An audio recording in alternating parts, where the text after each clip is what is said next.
మనము ఈరోజు ప్రభు యొక్క శరీరమును, ప్రభు యొక్క రక్తమును మనం తీసుకొనుట ద్వారా మన జీవితాల్లో గొప్ప ఆశీర్వాదాన్ని మనం పొందవలసినటువంటి వారమై ఉన్నాం. ఇది ట్రెడిషనల్గా తీసుకునేటటువంటి మీల్ కాదు, కానీ రెస్టోరేషన్ మీల్. మనందరికీ ప్రభు అనుగ్రహించినటువంటి గొప్ప ధన్యకరమైనటువంటి జీవితం ఏంటంటే, అనేక మంది ఇప్పుడు సమాజాలుగా అనేక మంది కూడొచ్చు, కానీ ఒక సంఘములో ఉన్నటువంటి ఆ ధన్యకరమైనటువంటి జీవితం అనేక మందికి ఉండదు. కానీ ప్రభు మనకు అనుగ్రహించి ఆ సంఘంలో చేర్చి ప్రభు యొక్క శరీరమును, ప్రభు యొక్క రక్తమును, ఇది ఒక సెలబ్రేషన్ అన్నమాట. ప్రభు యొక్క ఫీస్టింగ్ ఆన్ హిమ్ అంటే ప్రభువునే మనం తీసుకునేటటువంటి ఈ శుభకరమైనటువంటి దినములో మన జీవితాల్ని మనం సంతోషంగా మార్చుకొనవలసినటువంటి వారమై ఉన్నాం. ఒక్కసారి మనందరం కూడా పాత నిబంధనలోనికి వెళ్ళినట్లయితే, అందులో సౌలు రాజు కుమారుడగు యోనాతానుకు ఒక కుమారుడు ఉన్నాడు, మెఫీబోషెతు అనేటటువంటి కుమారుడు. ఈ మెఫీబోషెతు అన్నవాడు కుంటివాడు. తను ఎక్కడ నివాసం చేస్తున్నాడంటే, సౌలు యొక్క కుటుంబం సంపూర్ణంగా నాశనం చేయవలనని వ్యతిరేకమైనటువంటి ప్రజలు తిరుగుచున్నటువంటి సమయంలో తన లైఫ్ని దాచుకుంటకు లోదెబార్ అనేటటువంటి ప్రదేశంలో తను నివసిస్తూ ఉన్నాడని 2 సమూయేలు గ్రంథంలో మనకు కనబడుతూ ఉంటుంది. లోదెబార్ అంటే అక్కడ పచ్చిక బయళ్ళు లేవు, అంటే నో పాస్చర్స్ అనేటటువంటి మాట మనకు అక్కడ కనబడుతూ ఉంటుంది. అంటే అక్కడ సరి అయినటువంటి ఆహారం లేదు అన్న విషయం మనకు తెలుస్తుంది.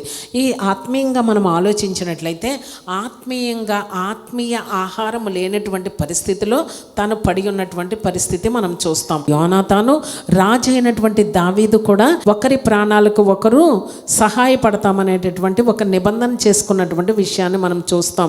అయితే పాత నిబంధన కాలంలో నిబంధనలు ఎలాగుండే రక్తంతో వారు నిబంధన చేసుకునేవారు. అంటే ఇద్దరు పార్టీలు ఉన్నప్పుడు, ఇద్దరు మనుషులు ఉన్నప్పుడు వారి యొక్క రక్తాన్ని, అంటే వాళ్ళు దేంతో అయినా రక్తాన్ని చిందించి ఇద్దరి రక్తాన్ని క్లబ్ చేసుకుని, నా పరిస్థితులు ఏమన్నా బాగోపోతే నా కుటుంబాన్ని నువ్వు చూడాలి, నీ పరిస్థితులు బాగోపోతే నా కుటుంబం నీ కుటుంబం చూస్తుందని ఒక రక్త నిబంధనని చేసుకోవడానికి ఒక కవెనెంట్ చేసుకునేటటువంటి వారు.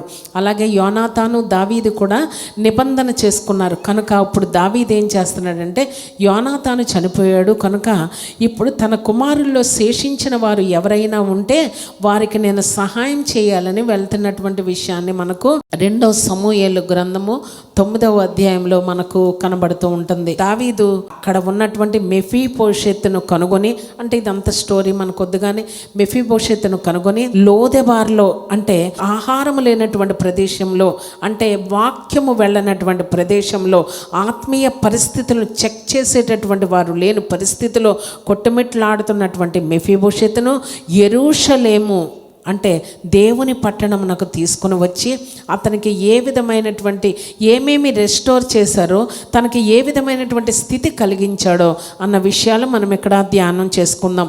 2 సమూయేలు గ్రంథం 9వ అధ్యాయము 13వ వచనంలో ఒక్కసారి మనము ఆలోచించినట్లయితే, మెఫీబోషెతు యెరూషలేములో కాపురముండి సదాకాలము రాజు బల్ల యొద్ద భోజనము చేయుచుండెను. సదాకాలము రాజు బల్ల యొద్ద భోజనము చేయుచుండెను. సామాన్యమైనటువంటి ప్రజలకు కింగ్స్ టేబుల్ దగ్గరికి వెళ్ళడానికి అధికారం ఉండదు. ఒక సామాన్యుడైనటువంటి, అంటే తన తల్లిదండ్రులు లేనటువంటి, హ్యాండిక్యాప్డ్ లేకపోతే క్రిపుల్డ్ అనేటటువంటి విషయాన్ని మనం చూస్తాం.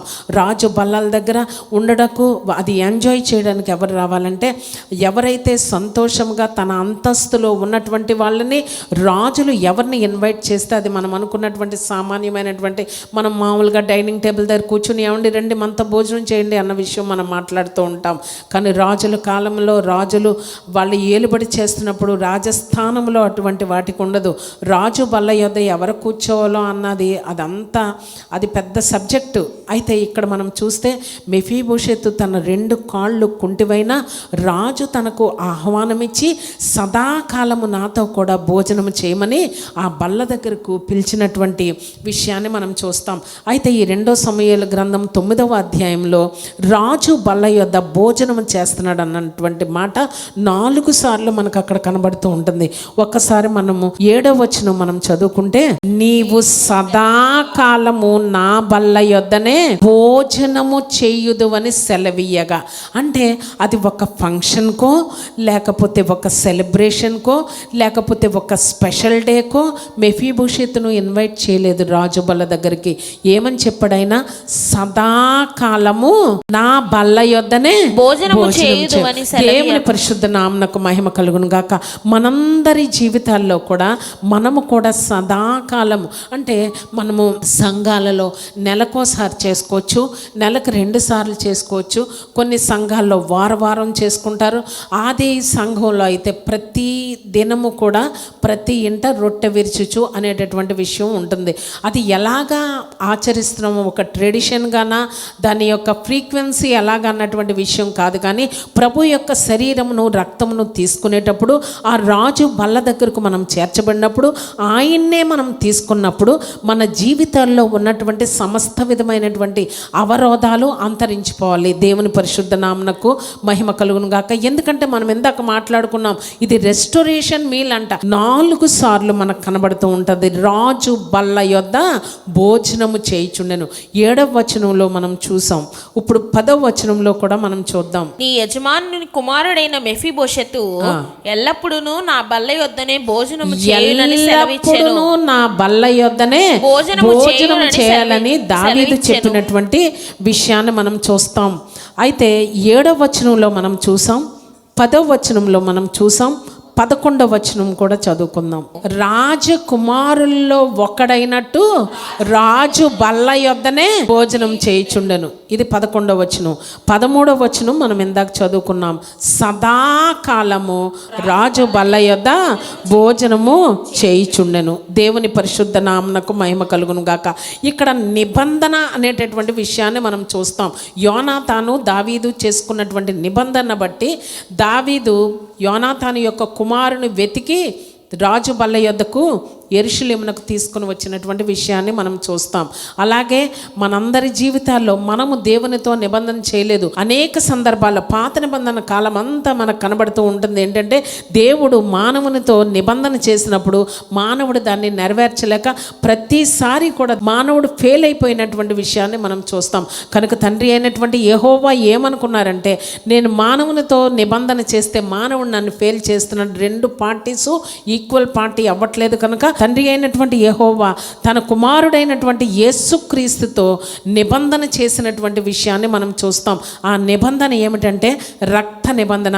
అందుకే ప్రభు అయినటువంటి యేసుక్రీస్తు క్రొత్త నిబంధన వచ్చేసరికి ఆయన ఒకసారి నిబంధన విషయము వివరంగా చెప్పినటువంటి విషయాన్ని మనం చూస్తాం. అక్కడ సువార్తల్లో మనం చూచినట్లయితే సువార్తల్లో ఏమని వ్రాయబడి ఉంటుందంటే, అనేకుల కొరకు పాప క్షమాపణ నిమిత్తము చిందించబడుచున్న నా నిబంధన రక్తము అని చెప్పాడు. కానీ ఇది ఆల్రెడీ నిబంధన అయిపోయినటువంటి బ్లడ్. ఎవరెవరికి నిబంధన జరిగిందంటే తండ్రి అయినటువంటి యెహోవాకును తన కుమారుడైన యేసుక్రీస్తుకి మధ్యన నిబంధన.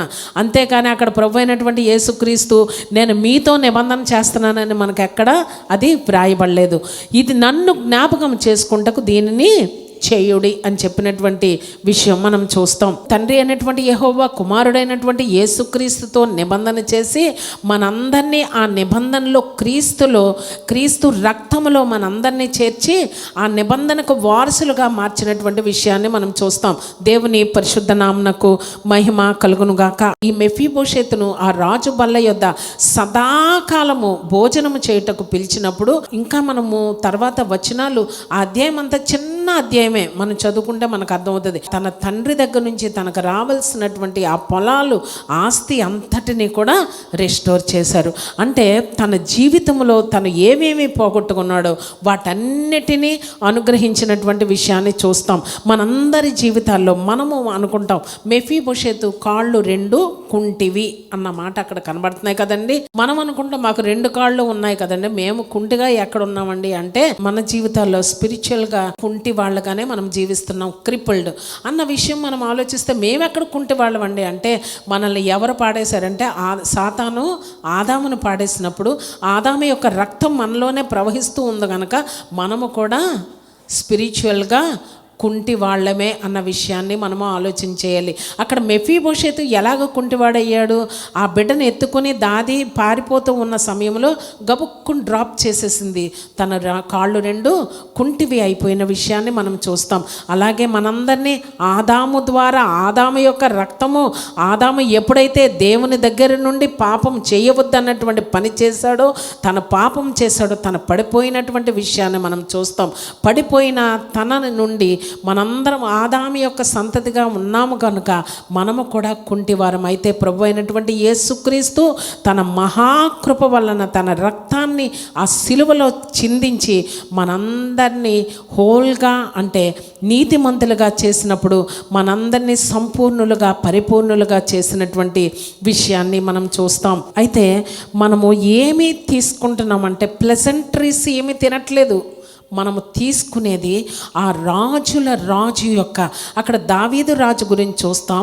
ఇప్పుడు మనం ప్రభు అయినటువంటి యేసుక్రీస్తు అంటే ఆయన రాజులకు రాజు, ప్రభువులకు ప్రభువు. ఆయన్నే మనం ఈ బల్ల దగ్గర తీసుకుంటున్నాం. దేవుని పరిశుద్ధ నామమునకు మహిమ కలుగును గాక. కొంతమంది కొన్ని రకాలైనటువంటి ఈటబుల్స్ ఇష్టం, అంటే అవి తినగూడనివైనా తినగలిగినవైనా జంక్ ఫుడ్స్ అయినా కొంతమంది తింటూ ఉంటారు. దానికి ఏం చేస్తారంటే వెల చెల్లించి ఒక చోటకు వెళ్ళి వాటిని కొనుక్కొని అవి తింటారు. వాళ్ళ బాడీ ఏమవుతుంది, కొన్ని పడతాయి, కొన్ని పడని పరిస్థితుల్లో కొన్ని పాయిజన్స్, స్టమక్ పాయిజన్ అవ్వే విషయాలు మనకు జరుగుతూ ఉంటాయి. కానీ రాజు బల్ల యొద్ద, ఆ కింగ్స్ టేబుల్ దగ్గర, ఆ కింగ్ యొక్క లైఫ్నే మనం తినుట ద్వారా మన జీవితాల్లో అన్ని ఏరియాస్లో కూడా రెస్టోరేషన్ జరుగుతుంది. దేవుని పరిశుద్ధ నామమునకు మహిమ కలుగును గాక. అంటే ఏవేవి బ్లాక్ అయిపోయినాయో మన జీవితాల్లో వాటన్నిటినీ ప్రభువు రిలీజ్ చేయుటకు శక్తిమంతుడు అన్న విషయాన్ని మనం చూడాలి. అయితే ఈ కింగ్స్ టేబుల్ లేకపోతే ఈ రాజు బల్ల దగ్గర కూర్చున్నప్పుడు మెఫీబోషెతు కాళ్ళు రెండు కుంటివి కనుక అతను ఆ బల్ల దగ్గర కూర్చున్నప్పుడు అతని కుంటితనాన్ని, అతని పైన ఫిజిక్ అయితే చాలా బాగుంది కానీ కాళ్ళు రెండు కుంటివి. సర్వసాధారణంగా మనం ఇమాజిన్ చేసుకున్నట్లయితే ఒక టేబుల్ దగ్గర ఒక చైర్, డైనింగ్ టేబుల్ దగ్గర మనం కూర్చున్నప్పుడు మన కాళ్ళు ఎక్కడ ఉంటాయి చెప్పండి? క్రింద ఉంటాయి. టేబుల్ ఎక్కడ ఉంటుంది చెప్పండి? ఇలా పరిచి ఉంటుంది కనుక ఆ టేబుల్ దగ్గర మనం కూర్చున్నప్పుడు మన యొక్క క్రిపుల్నెస్ లేకపోతే మనం క్రిపుల్ అయిపోయినటువంటి విషయాన్ని ఆ కుంటి కాళ్ళు బయట ఎవరికి కనబడవంట. అంటే మనందరి జీవితాల్లో కాళ్ళు కుంటివంటే అనేకమైనటువంటి పరిస్థితుల్లో వెళ్ళకూడని స్థలాలకు మనం వెళ్ళాం. చేయకూడనటువంటి పనులు మనం చేయడం వల్ల మన కాళ్లకు కలిగినటువంటి షేమ్, కుంటోడంటే మనం ఇలా కుంటుతూ నడవాలంటే ఎంత సిగ్గు ఉంటుంది చెప్పండి. అయితే ప్రభువు దగ్గరకు వచ్చినప్పుడు, ప్రభు బల్ల దగ్గర కూర్చున్నప్పుడు ఆ కుంటితనాన్ని కవర్ చేసేది ఏంటంటే ఆ టేబుల్. అంటే మన పాప దోష రోగాలన్నిటినీ కుదిర్చేది, మనల్ని బాగు చేసి బయటకు నీతిమంతులుగా చూపించేది ఎవరంటే రాజు యొక్క బల్ల. దేవుని పరిశుద్ధ నామమునకు మహిమ కలుగునుగాక. అయితే ప్రతి సంస్కారము మనము తీసుకునేటప్పుడు మనము కొన్ని విషయాలు జ్ఞాపకం చేసుకోవాలి. ఏమి జ్ఞాపకం చేసుకోవాలంటే నువ్వు ఎంత పాపివా, నువ్వు ఎంత దోషవా, ఎన్ని తప్పులు చేసావా, ఎన్ని మోసాలు చేసావా, ఎన్ని పాపాలు చేసావా అన్నది నిన్ను నువ్వు ఎంచుకోవలసినటువంటి విషయం కాదు ఇది. కానీ మనం చేయవలసినటువంటి పని ఏంటంటే లుక్ బ్యాక్ అంటారు. లుక్ బ్యాక్ అంటే ఏం చూడాలంటే ప్రభువు సిలువ మీద చేసినటువంటి త్యాగాన్ని మనం ఒకసారి జ్ఞాపకం చేసుకోవాలి. ప్రభువు సిలువ మీద నీ కొరకు నా కొరకు వేలాడి మనకి ఏమి అనుగ్రహించారు, ఏ విమోచన అనుగ్రహించారు, ఏ విధమైనటువంటి స్వస్థత అనుగ్రహించారు, సాల్వేషన్ ఎలాగ అనుగ్రహించారు, డెలివరెన్స్ ఎలాగ అనుగ్రహించారు, వీటన్నిటినీ మనం చేయవలసినటువంటి పని ఏంటంటే ఒక్కసారి వెనక్కి చూడాలి. మన జీవితంలో ఉన్న వాటిని మనం ఎప్పటికీ ప్రభు దగ్గర అర్హులము కాలేం. మన పాపాలన్నీ మనం ఒప్పుకుంటాం. ఈరోజు మళ్ళీ నూతనంగా ఈ గడప దాటేటప్పటికే మనం చేసేయగలం ప్రతి వాళ్ళం కూడా. కానీ మన కొరకు ప్రభు సిలువలో మరణించిన కారణాన్ని బట్టి మనకి విమోచన అనుగ్రహించబట్టి తర్వాత ఆయన చిందించినటువంటి ఆ రక్తము వలన మనకు పాప క్షమాపణ దొరికింది కనుక సిలువను ఒక్కసారి జ్ఞాపకం చేసుకోవాలి. సిలువ మీద ప్రభువు చేసినటువంటి ఆ యొక్క సాక్రిఫైస్ని మనము జ్ఞాపకం చేసుకోవలసినటువంటి వారమై ఉన్నాం. అయితే రెండవదిగా మనం ఆలోచించినట్లయితే మొట్టమొదట సిలువను మనము జ్ఞాపకం చేసుకొని, ప్రభువా నువ్వు నా కొరకు చేసినటువంటి ఈ కార్యమును బట్టి నేను నీకు కృతజ్ఞతాస్తుతులు చెల్లిస్తున్నానన్న విషయాన్ని మనం ఒక్కసారి పాస్ట్ని మనం జ్ఞాపకం చేసుకోవాలి. రెండవదిగా మనం ఆలోచించవలసింది ఏంటంటే ఫ్యూచర్ గురించి మనము ఆలోచించాలి. ప్రతి మానవుడు కూడా ఫ్యూచర్లో నా జీవితం ఎలాగుంటుంది, నేను ఎలా జీవించాలి, నా బిడ్డలు ఎలా జీవించాలని ఫ్యూచర్ ప్లాన్స్ వేస్తూ ఉంటారు.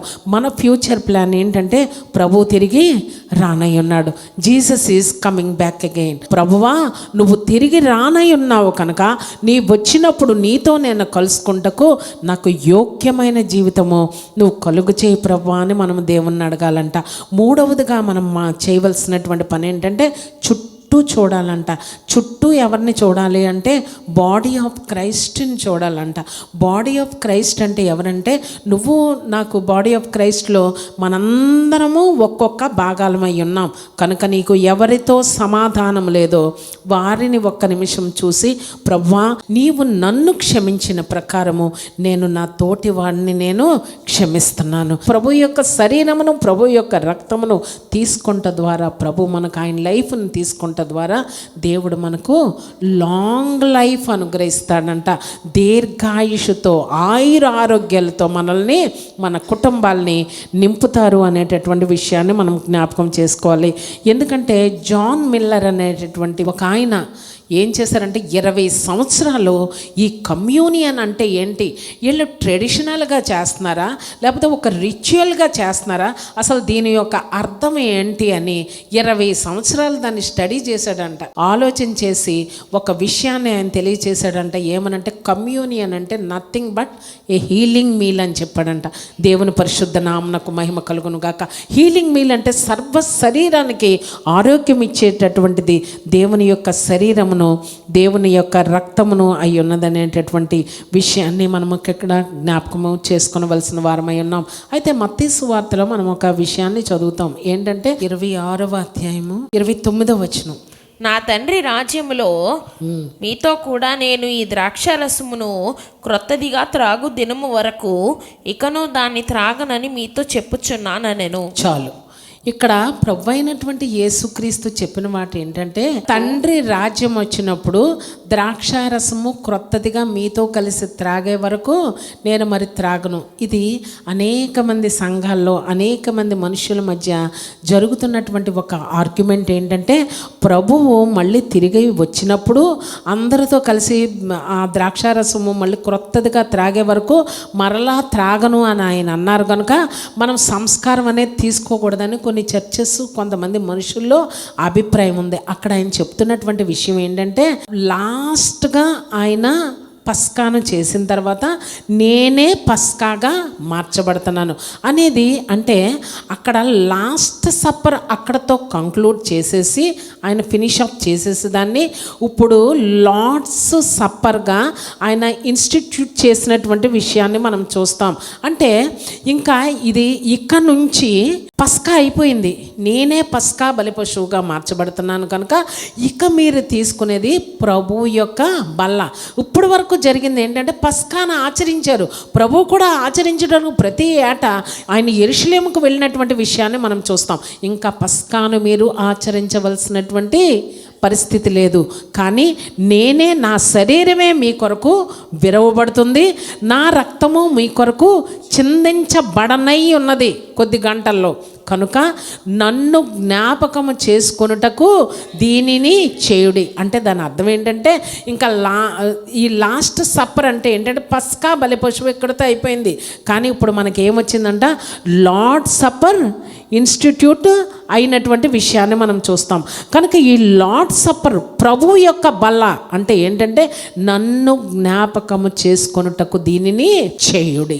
దేవుని పరిశుద్ధ నామమునకు మహిమ కలుగునుగాక. కనుక మనందరం కూడా దేవుని యొక్క శరీరమును దేవుని యొక్క రక్తమును ఆయన వచ్చే వరకు మనం ఇందాక ఆలోచించిన వాటన్నిటిని మనం జ్ఞాపకం చేసుకుంటూ దేవునిని మనము ప్రభువుని మనము ఆచరించవలసినటువంటి వారమై ఉన్నాం. అయితే ప్రభు యొక్క శరీరమును ప్రభు యొక్క రక్తమును తీసుకుంట ద్వారా మనకు అన్ని ఏరియాస్లో కూడా ప్రభు మనకు బ్లెస్సింగ్ అనుగ్రహిస్తారని విశ్వసిస్తూ ఆ రక్తమును విశ్వసిస్తూ మనం తీసుకుంట ద్వారా మనం రెసిపియెంట్స్గా మార్చబడి మనందరి జీవితాల్లో గొప్ప ఆశీర్వాదాలు పొందుటకు ప్రభు కృపనిచ్చారు. ఆ పరిశుద్ధాత్మ దేవుడు మనందరినీ కూడా సకల ఆశీర్వాదాలతో సకల విధమైనటువంటి ఐశ్వర్యాలతో ఆ పరిశుద్ధాత్ముడు ఆరోగ్యాలతో ప్రతి విశ్వాసిని ఆయన దర్శించి ఆయన కృపను అనుగ్రహించును గాక.